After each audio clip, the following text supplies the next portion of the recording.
Jornal das 7, com a Vanessa Cruz. O Ministro da Presidência garante que a Lei da Nacionalidade vem corrigir erros históricos. Já o PS avisa que o acordo alcançado e anunciado hoje entre PSD e Chega mantém algumas inconstitucionalidades. Vamos começar por ouvir o Ministro António Leitão Amaro. Abriu o debate desta tarde sobre as alterações à Lei da Nacionalidade na Assembleia da República, a dizer que, a partir de hoje, a ligação efetiva ao país volta a ser decisiva para quem quer ter nacionalidade portuguesa. Hoje é o dia de repor aquele consenso nacional, corrigindo o facilitismo de 7 anos. Hoje, todos os senhores e senhoras deputados têm o poder de dar a Portugal a lei da nacionalidade que os portugueses querem. E alguns partidos têm até a oportunidade de corrigir os seus erros históricos. Hoje é o dia de escolher entre deixar andar o facilitismo ou repor o consenso e a exigência de que tem que haver ligação efetiva para acesso à nacionalidade portuguesa. A ideia do Ministro é repetida por André Ventura, que grita vitória, embora assuma que, longe de ideal, o Chega assinou o acordo possível com o PSD. O Chega, naturalmente, queria ir mais longe nesta lei, mas entendemos que a democracia é mesmo assim. Entendemos que chegar a um consenso nesta matéria era melhor que não ter nenhuma lei da nacionalidade. Aquilo que damos hoje é um passo importante de garantir que aqueles que cometem crimes na pátria portuguesa perderão a nacionalidade que obtiveram, precisamente dessa pátria portuguesa. Garantimos hoje que os que obtiveram fraudulentamente a nacionalidade portuguesa não a voltarão a obter, pois que verdadeiramente a obtiveram de forma fraudulenta. Já Pedro Delgado Alves, deputado do PS, avisa que vários dos problemas levantados pelo Tribunal Constitucional foram ignorados pelos dois maiores partidos. Não ouvimos o que gostávamos de ter ouvido.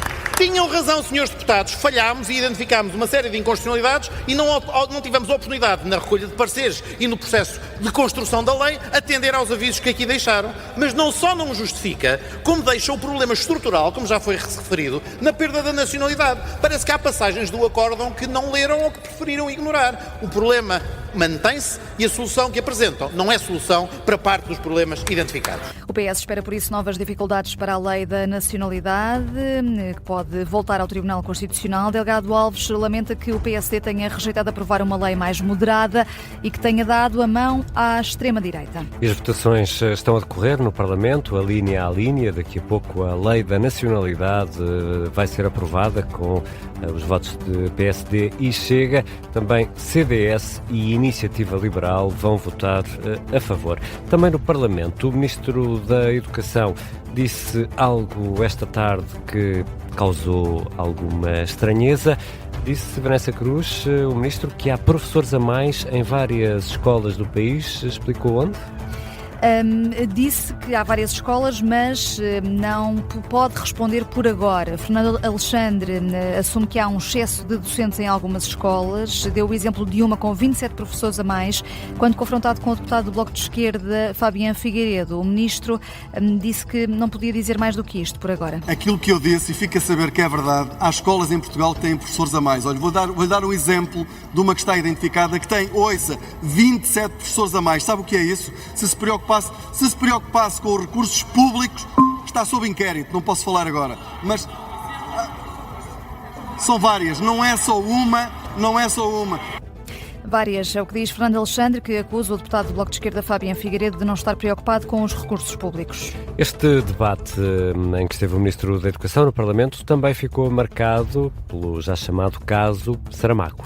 Fernando Alexandre garante que não há qualquer perseguição do Governo contra José Saramago, que ele próprio não tem responsabilidade na exclusão do Nobel Português da Literatura da leitura obrigatória de obras no 12º ano. Disse também que Mário de Carvalho é um autor comunista, pode ser uma opção por parte das escolas.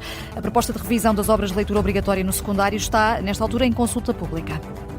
Noutro ponto da atualidade, o líder da oposição na Guiné-Bissau pede ajuda internacional antes, e vou citar, que a anarquia consuma a Guiné.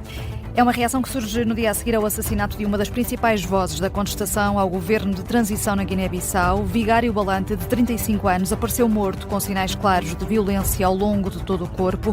Hoje, o líder do Partido Africano da Independência da Guiné e Cabo Verde quebrou o silêncio pela primeira vez desde que está preso há mais de 100 dias. Domingos Simões Pereira mostra-se preocupado com a situação no país e deixa um pedido de ajuda. Eu, há 2 anos, alertava para estarmos a caminhar para a condição de não-Estado. Hoje, sem observância de leis, das liberdades fundamentais, dos direitos, do funcionamento das instituições, eu temo que já tenhamos ultrapassado esse limite. Por isso não tenho nenhuma dúvida que a Guiné-Bissau precisa de ajuda. Precisa de ajuda urgente, antes que a anarquia nos consuma por completo. É uma mensagem áudio enviada ao Observador. Domingos Simões Pereira considera ainda que este homicídio na Guiné-Bissau é mais uma tentativa inaceitável de silenciar a voz da cidadania guianense. E por cá, no campo dos clubes, Francisco Varandas vem pedir sanções. E André Vilas Boas assume-se tranquilo com o inquérito que deverá ser aberto pelo Ministério Público. Estamos a falar do caso dos odores intensos no balneário do Futebol Clube do Porto, onde decorreu um jogo de handball no sábado com o Sporting, que levou os presidentes dos 2 clubes ao Ministério da Cultura, Juventude e Desporto esta tarde, encontros em separado. As conclusões foram acompanhadas pelo jornalista do Observador João Lourenço. Agora em direto, João, o presidente do Sporting falou também de vários casos do mundo do futebol e deixou 5 perguntas ao líder dos Dragões. Concretamente 5 perguntas, não só afetas a essa partida do handball da última jornada, mas acima de tudo referente aos últimos 5 meses no que toca ao mundo do desporto rei, no que toca, por exemplo, ao jogo do Sporting no Estádio do Dragão, a contar para o campeonato. Houve também essa polémica. Frederico Varandas foi o primeiro a responder às perguntas dos jornalistas, critica o presidente do Futebol Clube do Porto e diz que os Dragões têm tido atitudes miseráveis. O que está a acontecer é que há um clube que tem um modus operandi desde os últimos 5 meses que tem uma forma de estar, uma atitude desportiva que eu não encontro outro adjetivo sem dizer miserável. Miserável. O líder do Sporting acusa ainda também acusa o líder dos azuis e brancos de falta de ética, também referente a estes 5 casos que enviou não só ao presidente do Futebol Clube do Porto, mas acima de tudo à ministra da Cultura, Margarida Balseiro Lopes. Também esteve presente o secretário de Estado do Desporto, Pedro Dias. Ora, já na resposta e também aos jornalistas, André Vilas Boas diz que o presidente do Sporting aproveitou mal a reunião com o governo. Portanto, vir reunir com a Ministra da Cultura, da Juventude e do Desporto sobre cones, bolas e toalhas é absolutamente raro e patético. Tal como é raro e patético o comunicado do Sporting, que refere apenas handball uma vez e tenta levar este incidente e uma reunião com o Governo para outros casos que nada têm a ver com o mesmo. Ficam então as respostas de André Vilas Boas. Diz que o presidente do Sporting tem de parar com declarações inflamadas. Também falou o presidente da Federação Portuguesa de Handball, Miguel Laranjeiro. Diz que espera que o ambiente, não só na modalidade como também no desporto rei, fique mais saudável. Reportagem do João Lourenço. E há outras notícias a marcar esta tarde. Desapareceu um jovem de 17 anos na praia do Dragão Vermelho, na costa de Caparica. Entrou no mar, não foi mais visto pelos amigos. Em comunicado, a Autoridade Marítima Nacional diz que o alerta foi dado perto das 5 da tarde pelos nadadores salvadores. As buscas foram iniciadas de imediato. Donald Trump vai falar hoje, quando forem 2 da manhã, em Lisboa, numa altura em que continua em curso o conflito no Médio Oriente, e os Estados Unidos não esquecem a Groenlândia, estão a planear uma expansão militar. O New York Times avança que o Pentágono está em negociações com a Dinamarca para obter acesso a 3 bases adicionais na Ilha Ártica. Os Estados Unidos prometem oferecer, entretanto, até 2,6 milhões de euros a quem fornecer informações sobre ataques contra instalações diplomáticas americanas no Iraque. E o filme de que vamos falar a seguir já tem data de estreia. Esqueçam o que se diz lá fora. Dentro desta casa, o Sr. Doutor continua a ser o Sr. Presidente. O povo é facilmente educável. Um excerto do trailer de Pai Nosso, Os Últimos Dias de Salazar, estreia a 28 de maio.